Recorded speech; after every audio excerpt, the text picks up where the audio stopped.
Hi friends, అందరికీ నమస్తే అండి. మీకు అందరికీ కూడా స్మార్ట్ మాధవికి వెల్కము. సో అందరూ ఎలా ఉన్నారు? నేను చాలా బాగున్నానండి. అలాగే మీరు అందరూ కూడా బాగుండాలని కోరుకుంటున్నాను.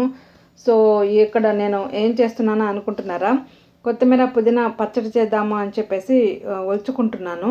సో ఈ ఆకు ఒలచాలంటేనే నాకు పెద్ద బేజారండి. ఎందుకో విసుగు అనిపిస్తుంది. చాలా లేట్ అవుతుంది. ఆ టైంలో వంట కూడా చేసేయచ్చు అనిపిస్తుంది. బయట అంటే సూపర్ మార్కెట్లో కాకుండా బయట అమ్ముతూ ఉంటారు కదా పెద్ద పెద్ద కట్టలు, అవి తీసుకొస్తారు. అది క్లీన్ చేసుకోవాలంటే చాలా కష్టం అనిపిస్తుంది నాకు. సో ఇక్కడ బర్డ్స్తో మా వాడు ఆడుకుంటున్నాడు. ఇవి కొత్తగా వచ్చిన ఫ్రెండ్స్ అండి, నిన్ననే వచ్చినాయి. సో ఆడుతున్నాడు. వాడు చేతిలో సీడ్స్ పెట్టి చేతితో తినిపియాలి అని చెప్పి చూస్తున్నాడు, కానీ అవి భయపడి దూరంగా వెళ్ళిపోతున్నాయి. సో ఇంకా అలవాటు అవ్వలేదు, నిన్ననే వచ్చినాయి కాబట్టి. సో ఇక్కడ నేను కొత్తిమీర అంతా ఒలిచేసాను, పుదీన కూడా ఒలుచుకుంటున్నాను. ఒకసారి విసుగేస్తుంది, ఒక్కోసారి కోపం వస్తుందండి. ఈ ఆకంతా ఒలవాలంటే బేజారు వేసి, కానీ పడేయలేం కదా, అందుకని చేస్తున్నాను. ఇదిగోండి, నేను ఆల్రెడీ బొగ్గులు కూడా కడిగేసాను. అంటే టిఫిన్కి నేను హాట్ డాగ్ చేశాను. ఆ రెసిపీ ఆల్రెడీ నేను చేసినాను. మీకు కావాలంటే డిస్క్రిప్షన్లో లింక్ ఇస్తాను, చూడండి. ఇప్పుడు కొంచెం మాత్రమే ఉన్నాయి. సో అవి మళ్ళీ కడుక్కుందాంలే అని చెప్పి అలాగే వదిలేసాను. ఇప్పుడు ఆకు కడిగి స్టవ్ పైన పెట్టేస్తాను.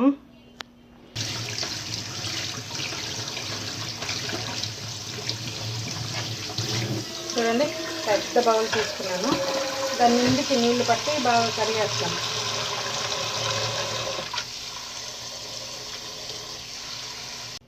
ఇదిగోండి, ఇలా బాగా కడిగేస్తాను. బాగా కడిగిన తర్వాత మళ్ళీ ఇందులోనే వేసుకుంటాను. ఇది బాగా కడిగేసాను నేను. ఫస్ట్ ఆకు వేసుకున్నాను కదా, సో ఇసుకుంటుందని చెప్పి బాగా కడిగాను. ఆ తర్వాత ఇందులోనే వేసుకునేస్తాను. నీళ్ళన్నీ బాగా ఉడికిపోతాయి కదా. ఇలా బాగా ఆకు కడగండి. 1-2 సార్లు అయినా కూడా కడగచ్చండి. ఎక్కువ నీళ్ళు వేసుకొని బాగా కడిగామంటే ఇసుక అనేది అస్సలు ఉండదన్నమాట. సో అడుగును మీకు చూపిస్తాను ఎంత వచ్చింది అనేది. ఇప్పుడు కొత్తిమీర కడిగేసాను ఆల్రెడీ. సో ఇప్పుడు పుదీనా కడుక్కుంటున్నాను. పుదీనా సపరేట్గా వేస్తానండి, ఎందుకంటే పుదీనా ఆల్రెడీ ఒలిచేసాను కదా. కొత్తిమీర ఊరికే క్లీన్ చేశాను అంతే, కానీ కట్ చేయలేదు. ఇంకా కొంచెం పెద్దగా ఉంటుంది కదా, సో చిన్నగా కట్ చేసిన తర్వాత 2 మిక్స్ చేసి ఫ్రై చేస్తాను.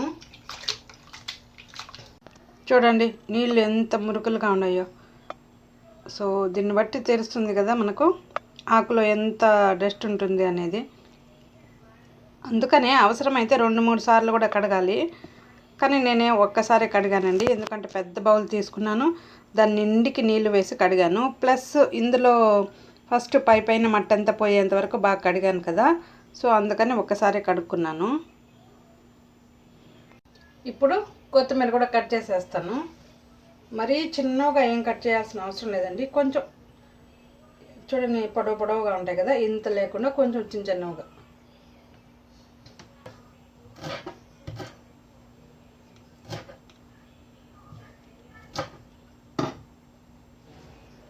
చూడండి ఇంత. అంటే నేను లేత కాడలు ఇవ్వండి, ఈ ఆకుకి బాగా లేతగా ఉన్నాయి కాడలు. సో అందుకని కాడలతో పాటు వేసేసాను. ముదురు కాడలు అయితే మాత్రం వేయకండి. ఇంత పెద్ద ఉంటే కొంచెం ఇంతంతగా కట్ చేసుకొని పుదీనా ఈ ఆకు 2 కలిపేయచ్చు. ఇప్పుడు ఇదిగోండి, నేను అంతా కడిగి ఇందులో వేసేసాను. నీళ్ళన్నీ ఒడిగిపోతాయని కొంచెం మాత్రం తీసి పక్కన పెట్టుకున్నాను.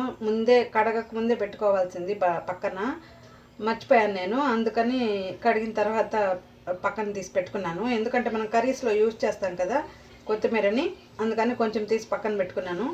ఈ పుదీనా బిర్యానీ చేద్దాము అనుకుంటున్నాను.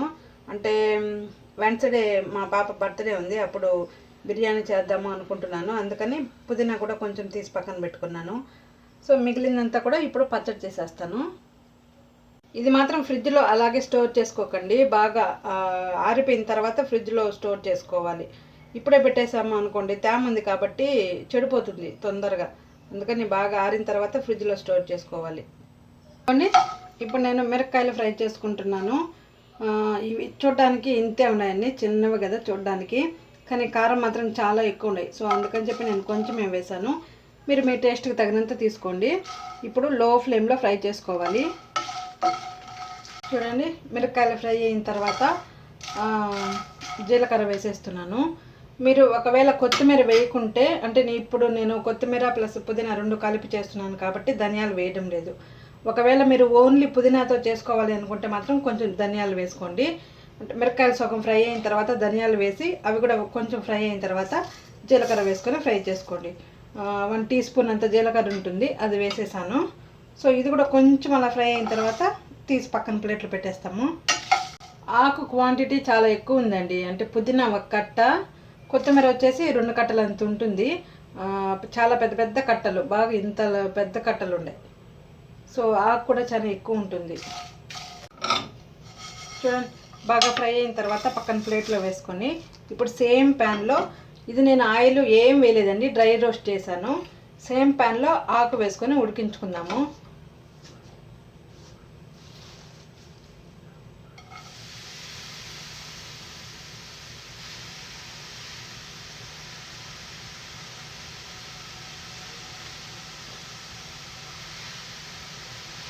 ఆకు ఇప్పుడు నేను కొంచెమే పెట్టాను. సో కొంచెంసేపు ఉన్న తర్వాత ఆకంతా కూడా క్వాంటిటీ చాలా తగ్గిపోతుంది. అప్పుడు మిగిలింది కూడా అందులోనే వేసేస్తాను. కొంచెం వేడైతే చాలండి, ఆకు క్వాంటిటీ చాలా తగ్గిపోతుంది. ఆ విషయం మీకు తెలిసే ఉంటుంది.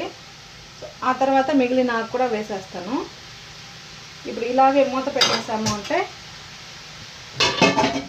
జస్ట్ ఒక 2-3 మినిట్స్కి ఆకు క్వాంటిటీ అంతా కూడా తగ్గిపోతుంది. ఇప్పుడు మనము చింతపండు నానబెట్టుకుందాము. ఆకు మగ్గేలోపు చింతపండు నానబెట్టుకుందాం. చూడండి, ఒక లెమన్ సైజ్ అంత ఉంటుంది, కొంచెం పెద్ద లెమన్ సైజ్ అంత చింతపండు తీసుకున్నాను. ఇప్పుడు బాగా కడిగి 2 గ్లాసులు నీళ్ళు వేసుకొని ఉడికించుకుంటాను. ఆకు క్వాంటిటీ ఎక్కువ ఉంది కాబట్టి నీళ్ళు కూడా ఎక్కువ వేస్తున్నాను. అలాగే కొంచెం ఎండు కొబ్బరి కూడా వేస్తాను నేను, అందుకని కొంచెం నీళ్ళు ఎక్కువే పడతాయి. మీరు డైరెక్ట్గా చింతపండుని మిక్సీలో వేసేట్టుగా ఉంటే నానిన తర్వాత గింజలు లేకుండా చూసుకోవాలి. కానీ ఇక్కడ నేను గింజలతో పాటు నానబెట్టుకుంటున్నాను. ఎందుకు అంటే ఇక్కడ సరిగా రాదండి చింతపండు, అందుకని బాగా కలిపి, అంటే బాగా నానబెట్టిన తర్వాత బాగా పిసుక్కొని పైపైన వాటర్ అంటే చింతపండు గుజ్జు మాత్రం పక్కన బౌల్లోకి తీసుకుంటాను. అడుగునంతా కూడా ఇందులో ఉండే డస్ట్ అంతా పేరుకుంటుంది కదా, అది పడేస్తాను. అందుకని చెప్పి నేను గింజలతో పాటు నానబెట్టుకుంటున్నాను. చూడండి, మనం మాట్లాడుతూ ఉండగానే ఆకు క్వాంటిటీ ఎంత తగ్గిపోయిందో కదా. సరే, ఇంకొంచెం తగ్గనివ్వండి, ఆ తర్వాత వేస్తాను. చూడండి, ఇప్పుడు ఆకు క్వాంటిటీ ఎక్కువ తగ్గిపోయింది కదా, చాలా తగ్గిపోయింది చాలా వరకు. ఇప్పుడు ఈ ఆకు కూడా వేసేస్తున్నాను. ఇది ఆకు వేసానండి, మళ్ళీ ఫుల్ అయిపోయింది. సో ఇంకా కూడా ఉంది ఆకు. సో సరిపోతుంది అనుకున్నాను, కానీ సరిపోవట్లేదు, అందుకని పెద్దది తీసుకుంటున్నాను. ఇందులోకి మార్చుతాను.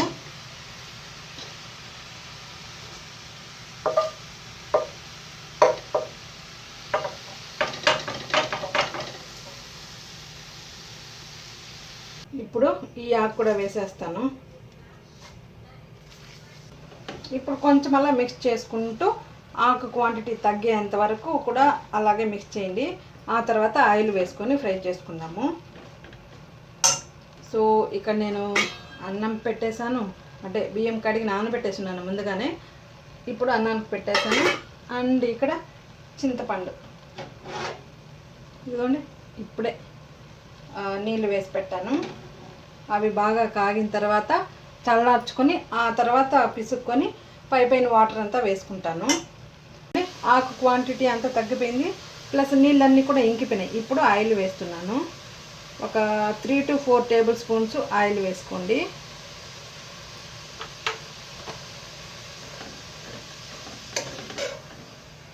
లో ఫ్లేమ్ కాదు, మీడియం ఫ్లేమ్లో పెట్టుకొని దగ్గరుండి అప్పుడప్పుడు మిక్స్ చేసుకుంటూ ఫ్రై చేసుకోండి. ఇదిగోండి, చింతపండు నీళ్ళు బాగా ఉడుకుతున్నాయి కదా, ఇప్పుడు స్టవ్ ఆపుకోవాలి. వేడి నీళ్ళే వేసుకోవాలండి, లేకుంటే చెడిపోతుంది తొందరగా. మనం వేడి నీళ్ళు వేసి చేసుకున్నామంటే 2-3 మంత్స్ అయినా ఉంటుంది, అలాగే చెడిపోదు. చూడండి బాగా కలర్ చేంజ్ అయింది. చూడండి, బాగా ఫ్రై అయిపోయింది. సో ఇప్పుడు నేను స్టవ్ ఆపుకొని చల్లార్చుకుంటాను. చల్లారిన తర్వాత చూపిస్తాను ఏం చేయాలి అన్నది. ఈలోపు నేను ఒక 5 వెల్లుల్లి రెబ్బలు ఇలా కచ్చపచ్చగా క్రష్ చేసుకున్నాను. చూడండి, ఇలా కచ్చపచ్చగా క్రష్ చేసుకున్నాను. ఇదిగోండి, అది చల్లారేలోపు ఆల్రెడీ అన్నం ఉడుకుతుంది, మీరు చూసారు కదా. ఆకు చింతపండు చల్లారేలోపు నేను ఆమ్లెట్కి రెడీ చేసుకుంటున్నాను. రసం పెట్టలేదండి ఈరోజు, నిన్న పెట్టింది ఉంది. సో అదే ఈరోజు ఏం పెట్టలేదు. రసము మజ్జిగ ఎప్పుడు ఉంటుంది మా ఇంట్లో, రసము మజ్జిగ అండ్ కొత్తిమీర పుదీనా పచ్చడి ప్లస్ ఆమ్లెట్ ఈరోజు మా ఇంట్లో.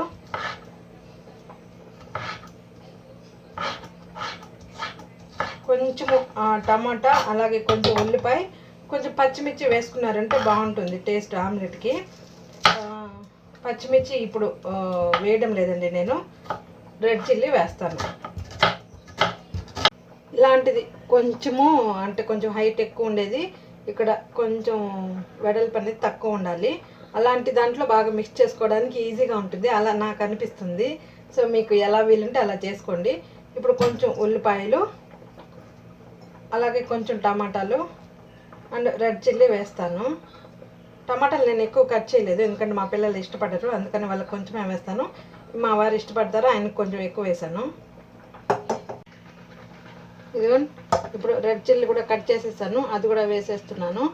అలాగే కొంచెం పసుపు,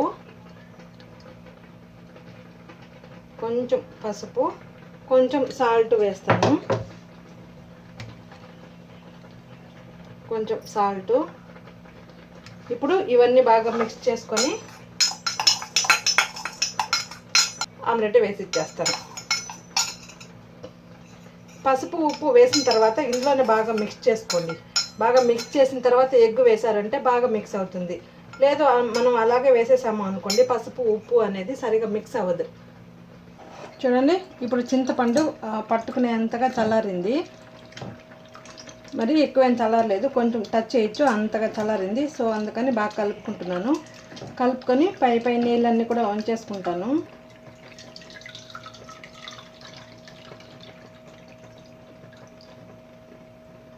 ఇప్పుడు నేను మిక్సీలో కోకోనట్ పౌడర్ వేసాను. మీరు ఏ కొబ్బరైనా తీసుకోవచ్చు, అంటే ఎండు కొబ్బరి ఉప్పులు ఉంటాయి కదా, అది కూడా సన్నగా కట్ చేసుకొని వేసుకోవచ్చు. ఈ స్పూన్తో ఒక 4 స్పూన్లు వేసాను. ఆ తర్వాత మనం ముందుగా ఫ్రై చేసి పెట్టుకున్నాం కదా మిరపకాయలు జీలకర్ర, అది కూడా వేసేస్తున్నాను.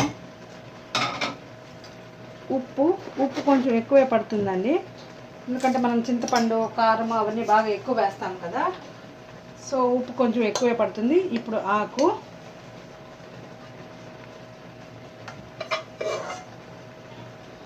కూడా వేసేస్తాను. ఆ తర్వాత చింతపండు నీళ్ళు మనం ముందుగా రెడీగా పెట్టుకున్నాం కదా, అన్నీ కాకపోయినా కొంచెం వేసుకోండి. ఫస్ట్ అన్నీ ఒకేసారి ఎక్కువ వేసామంటే మిక్సీలో నుంచి బయట వచ్చేస్తాయి కదా, అంటే కింద కారిపోతుంది, మిక్సీ అంతా పాడైపోతుంది. అందుకని కొంచెమే వేసాను. ఇప్పుడు మూత పెట్టుకొని మెత్తగా పేస్ట్ లాగా చేసుకొని వస్తాను. లో ఫ్లేమ్లో చేసుకోవాలి, లో స్పీడ్లో మిక్సీ పట్టుకోవాలి, హై స్పీడ్ పెట్టేయకూడదు. లో స్పీడ్లో పెట్టామంటే కొంచెం కచ్చపచ్చగా వస్తుంది, అప్పుడు రోట్లో దంచినట్టు ఉంటుంది టేస్ట్ అనేది. మీకు ఆల్రెడీ తెలిసే ఉంటుంది, పచ్చళ్ళకి ఫేమస్ రోల్ అని, అంటే రోట్లో దంచిన పచ్చళ్ళు బాగుంటాయి అని. సో మిక్సీలో కూడా బాగుంటాయండి, అంటే సేమ్ టేస్ట్ రావాలంటే లో స్పీడ్లో కొంచెం కచ్చపచ్చగా వచ్చేట్టు చేసుకోవాలి, మరి మెత్తగా చేసేయకూడదు. ఇదిగోండి, కొంచెం ఇలా వచ్చింది, మిక్సీ తిరగలేదు. సో అందుకని చెప్పేసి ఈ నీళ్ళు కూడా వేసేస్తున్నాను. మళ్ళీ అడుగు వేయలేదు నేను, దీంట్లో కూడా డస్ట్ ఉంటుందేమో అని. ఇలా మరి మెత్తగా పేస్ట్ లాగా ఉండకూడదు, కొంచెం కచ్చపచ్చగా ఉండాలి లైట్గా. నేను సేమ్ ప్యాన్ తీసుకున్నాను, మనము ఆకులు ఫ్రై చేసాం కదా, అదే ప్యాన్లో మళ్ళీ ఒక 4 to 5 టేబుల్ స్పూన్స్ ఆయిల్ వేసాను. ఆయిల్ కొంచెం ఎక్కువే వేసుకోవాలండి, ఎందుకంటే నిలవ పచ్చడి కదా, అంటే నేను చెప్పాను కదా ఆల్రెడీ 2-3 months ఉంటుంది అని, అందుకని కొంచెం ఎక్కువే వేసాను. ఆయిల్ బాగా వేడైన తర్వాత 1 టీ స్పూన్ జీలకర్ర, మనం జీలకర్ర ఆల్రెడీ వేసాము, అయినా కొంచెం వేసుకోండి, బాగుంటుంది, హెల్త్ కూడా మంచిది కదా జీలకర్ర. సో ఇప్పుడు ఇది కొంచెం ఫ్రై అయిన తర్వాత వెల్లుల్లి రెబ్బలు మనం ముందుగా క్రష్ చేసుకున్నాం కదా, అవి మనం ముందుగా రెడీగా దంచి పెట్టుకున్నాం కదా, అవి కూడా వేసేస్తున్నాను.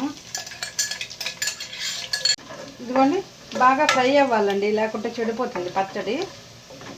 మీకు డౌట్ ఉంటే వేసుకోకపోయినా అవసరం లేదు, డౌట్ అంటే చెడిపోతుందేమో అన్న డౌట్ ఉంటే వేసుకోవాల్సిన అవసరం కూడా లేదు, కానీ వేసుకొని బాగా ఫ్రై అయితే మాత్రం చెడిపోదు.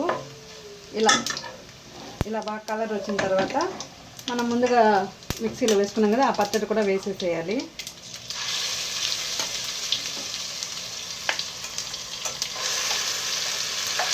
పచ్చడి వేసిన తర్వాత లో టు మీడియం ఫ్లేమ్లో అట్లీస్ట్ ఒక 5 to 10 minutes అన్నా బాగా మిక్స్ చేసుకోవాలి. ఇలాగే ఫ్రై చేసుకోవాలి, అప్పుడు బాగుంటుంది చెడిపోకుండా.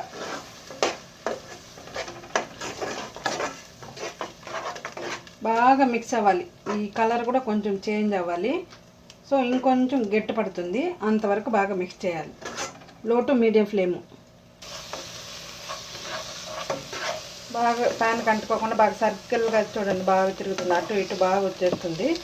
ఇప్పుడు ఆయిల్ అంతా సపరేట్గా కూడా అనిపిస్తుంది. ఇలాంటప్పుడు స్టవ్ ఆపుకొని చల్లారిన తర్వాత 8 బాక్స్లో వేసుకొని ఫ్రిడ్జ్లో స్టోర్ చేసుకున్నారు అంటే 2-3 months అయినా ఉంటుంది, అస్సలు చెడిపోదు. ఇదిగోండి ఆమ్లెట్ నేను ముందు చూపించాను కదా, ఉల్లిపాయలు అండ్ టమాటాలు, ఉప్పు, పసుపు అన్నీ వేసుకొని మిక్స్ చేశాను. ఇప్పుడు ఎగ్స్ వేసేస్తున్నాను. ప్యాన్ కూడా ఆల్రెడీ వేడైంది, ఆయిల్ కూడా వేసాను. సో మీడియం ఫ్లేమ్లో పెట్టుకొని వెయిట్ చేసుకోండి. ఇప్పుడు ఇది మిక్స్ చేసుకుందాము. ప్యాన్ ఆల్రెడీ వేడైపోయిందండి, నేను కెమెరా సెట్ చేసుకునే లోపు వేడైంది. ముందుగానే ప్యాన్ పెట్టేసి కెమెరా సెట్ చేశాను. సో మా ఆయన తినేసి వెళ్ళిపోయారు. ఆయన ఇది పిల్లలకి వేస్తున్నాను. పిల్లలకి క్లాసులు ఉన్నాయి, 1:20కి అయిపోతాయి క్లాసులు, అందుకని వాళ్ళ కోసం లేట్గా వేస్తున్నాను. ఇలా ఎగ్స్ కూడా వేసేసిన తర్వాత బాగా మిక్స్ చేసుకోవాలి. మీకు అందరికీ తెలిసే ఉంటుందిలేండి, ఏం కాదు, అందరికీ తెలిసిందే. సో నేను ఎలా చేస్తాను అన్నది చూపిస్తున్నాను అంతే. సో వంట అయిపోయిన తర్వాత వంట బోకులు ఉంటాయి కదా, నేను అవి కూడా కడిగేసానండి ఆల్రెడీ. అన్నీ చూపిస్తూ ఉంటే వీడియోలు ఇంత ఎక్కువైపోతుంది కదా, అందుకని చెప్పి నేను అవేం చూపించలేదు.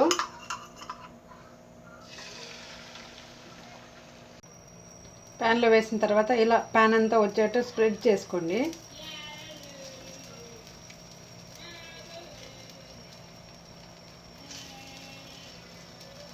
ఒక సైడ్కి టర్న్ చేసుకోండి.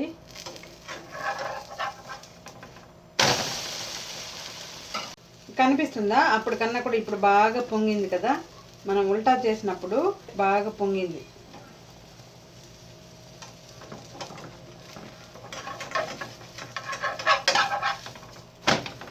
చూడండి, ఇప్పుడు తీసి ప్లేట్లో పెట్టేసుకోవడమే. సో అంతేనండి, ఈ వీడియో ఎంతైతే ఎండ్ చేసేస్తున్నాను. నెక్స్ట్ వీడియోలో మళ్ళీ కలుసుకుందాము. అంతవరకు టేక్ కేర్, బాయ్.